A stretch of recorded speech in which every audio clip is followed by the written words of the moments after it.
कि महिला सशक्त बने, सशक्त भारत बने और एमपी और एमएलए के चुनाव में 33% महिलाओं का आरक्षण लगे। यह हमारी मांग है और यह मांग राष्ट्रीय संस्थापक होने के नाते मैं राष्ट्रीय अध्यक्ष पूनम गुप्ता जी को समर्पित करता हूं। हमारे राष्ट्रीय अध्यक्ष आपसे 2 शब्द कहेंगे। बोल लीजिए फिर क्वेश्चन। अच्छा, तो हमारे राष्ट्रीय प्रवक्ता जो है वो कुछ बात करना चाहते हैं आपसे। डियर फ्रेंड्स एंड जर्नलिस्ट मित्रों, हमारे पार्टी प्रमुख श्री संजय अग्रवाल जी और जातीय अध्यक्ष दीदी बहुत ही हार्दिक अभिनंदन और वंदन करते हैं। साथियों, आप सभी को पता है कि भारतीय स्वदेशी कांग्रेस को अच्छी जीत मिली पीछे मध्य प्रदेश के एमसीडी चुनाव में। सर आवाज फट रही है, थोड़ा माइक को दूर करें। उत्तर प्रदेश में भी आप सबने समर्थन दिया और अभी तक पार्टी 2 वर्षों में 7 राज्यों में अपनी पहचान बना चुकी है। और अब चूंकि ये पार्टी लोकसभा चुनाव में चुनाव जीत करके भारत देश के अंदर जो मूलभूत आवश्यकताएं हैं, जो जरूरतें हैं, जो चेंजेस, जो बदलाव के लिए भारतीय स्वदेशी कांग्रेस का हम लोगों ने निर्माण किया है, सभी ने आप सबके सहयोग से हम उस पर चर्चा करते हैं। अपने विजन और मिशन के ऊपर हम आज बात करते हैं। देखिए, भारतीय स्वदेशी कांग्रेस का जो मुख्य एजेंडा है, हम स्वदेशी स्वराष्ट्र चाहते हैं। हम भारत देश को पूरे विश्व में विश्वगुरु बनाना चाहते हैं। हम ग्लोबलाइजेशन के खिलाफ नहीं है, लेकिन हम ये चाहते हैं कि सबसे पहले आप पत्रकार भाइयों से लेकर के, मैं से लेकर के मेरे देश का विकास हो, स्वदेशी स्वराष्ट्र की स्थापना हो, तभी ये भारत देश आर्थिक दृष्टि से संपन्न बनेगा, तभी इस देश को आगे बढ़ाया जा सकता है। हम लोग आज ये घोषणा करते हैं कि हम इस भारत देश को आर्थिक दृष्टि से स्वतंत्र कराने के लिए आर्थिक स्वतंत्रता का अभियान शुरू करते हैं। अभी पीछे हम लोगों ने सोचा कि हम लोग स्वदेशी सत्याग्रह आंदोलन करें, लेकिन पता लगा कि भारत देश में अब स्वदेशी सत्याग्रह कोई नहीं कर सकता, उस पर बैन लगा दिया गया। बड़ा दुर्भाग्य है कि अपने देश को बढ़ाने के लिए संघर्ष नहीं किया जा सकता, लेकिन फिर भी लीगल प्रोसेस के अंदर रहते हुए, क्योंकि हम लोग देश को नैतिकता का पाठ पढ़ाते चले आए हैं, देश को आगे बढ़ाना है, इसलिए हम लोग आर्थिक स्वतंत्रता के लिए संघर्ष करने के लिए भारतीय स्वदेशी कांग्रेस संपूर्ण भारतवर्ष में प्रत्येक गांव के अंतिम व्यक्ति के लिए आगे आ रही है। ये हम क्यों कर रहे हैं? क्योंकि आज बेरोजगार भारत है। हमने 4 मुख्य पॉइंट इसके लिए हैं रोजगार के लिए। हम ये क्यों कर रहे हैं आर्थिक स्वतंत्रता के लिए संघर्ष? क्योंकि आज बेरोजगार भारत है और बेरोजगार भारत का उपाय क्या है? उसके लिए जिस दिन से ये पार्टी बनी थी, हमने कहा था कि हमारी सरकार जहां जहां भी बनेगी, हम रोजगार गारंटी विधेयक लगाएंगे। और रोजगार गारंटी विधेयक का मतलब क्या है? ये हर घर रोजगार मुहैया कराना चाहते हैं। मैं 1991 से कहता आ रहा हूं कि भारतवर्ष को अगर प्रत्येक गांव में खुशहाली लानी है तो हमको घर घर रोजगार, हर घर रोजगार, घर घर उद्योग, हर घर उद्योग के एजेंडे को पकड़ना पड़ेगा, उसको अपनाना पड़ेगा। सभी लोगों का आर्थिक विकास तभी संभव हो पाए। तो हर घर रोजगार, ये योजना हम चालू कर रहे हैं। इसके लिए भारतीय स्वदेशी कांग्रेस आगे आ रही है। दूसरी बात, हम ये क्यों कर रहे हैं? क्योंकि डूबता है भारत का व्यापार, डूब रहा है व्यापार भारत देश का। तो भारत देश को डुबाने का जो षड्यंत्र लोग करना चाहते हैं, उनके खिलाफ है। हम अपने देश का रोजगार खत्म नहीं होने देंगे, उसके लिए सुधार करेंगे हम लोग भारत देश के रोजगार को, व्यापार को, प्रत्येक व्यक्ति को। फिर क्या तीसरी बात क्या है कि हमारे देश का जो उद्योग है, जो स्वदेशी उद्योग है, जिसको हम बढ़ाना चाहते हैं, वो भी खत्म होता चला जा रहा है। चारों तरफ आप देख रहे हैं निज नए कानून, निज नए रेट, जीएसटी की परेशानियां, सर्वर की परेशानियां, आईटी उद्योग की परेशानियां, ये डिजिटलाइजेशन के चक्कर में चाहे कुछ भी आप बंद कर लो, देश नहीं बंद होने दूंगा। ये संजय अग्रवाल का वादा है आपसे। जेलें खाली कर दो, गुल्लक के पैसे तोड़ दो, सारे पैसे अपने उपयोग में लगा लो, लेकिन देश का अर्थ व्यवस्था, क्योंकि मैं पूरे जिंदगी व्यापार उद्योग को प्रोटेक्शन देता रहा हूं, किसानों को, जवानों को के लिए लड़ता रहा हूं, मैं खुद एक किसान हूं, तो ये देश नहीं डूबने दूंगा।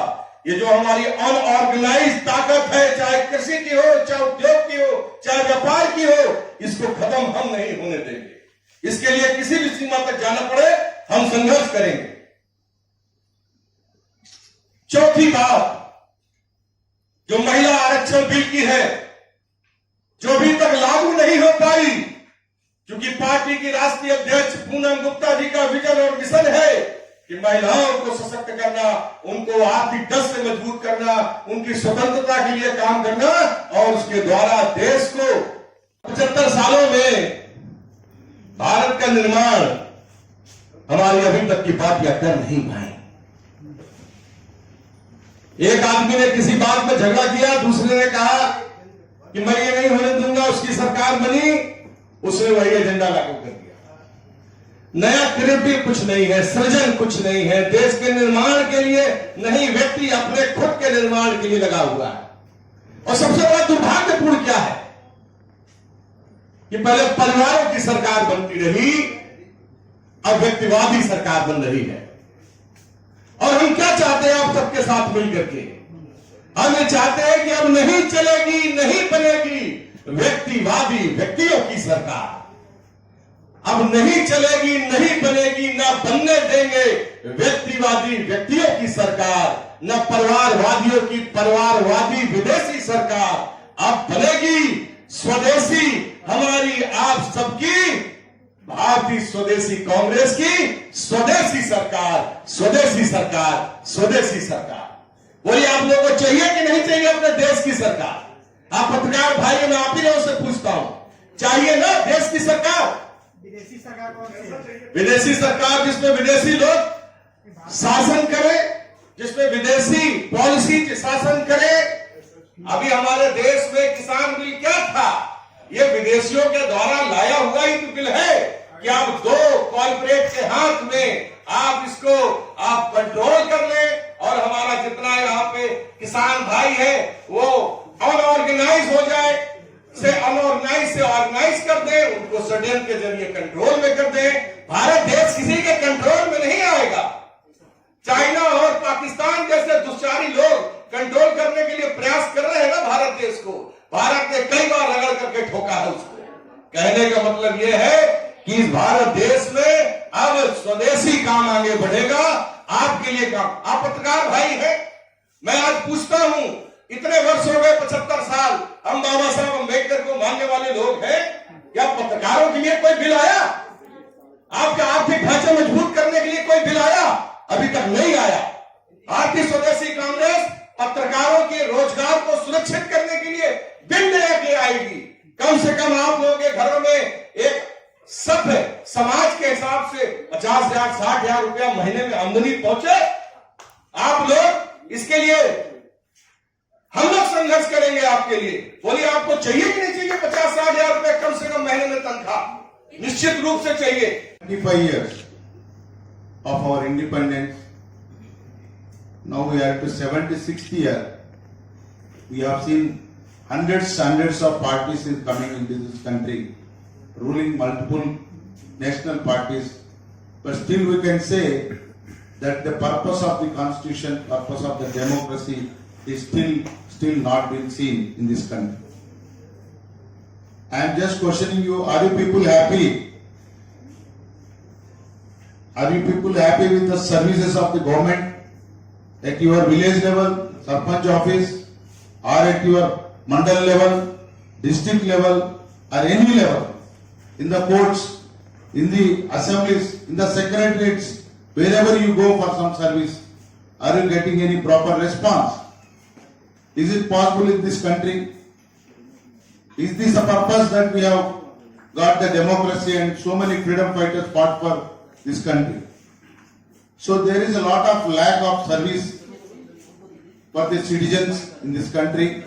The reason is simple, that the citizen is away from politics, political are away from the government administration, and government is away from citizen service.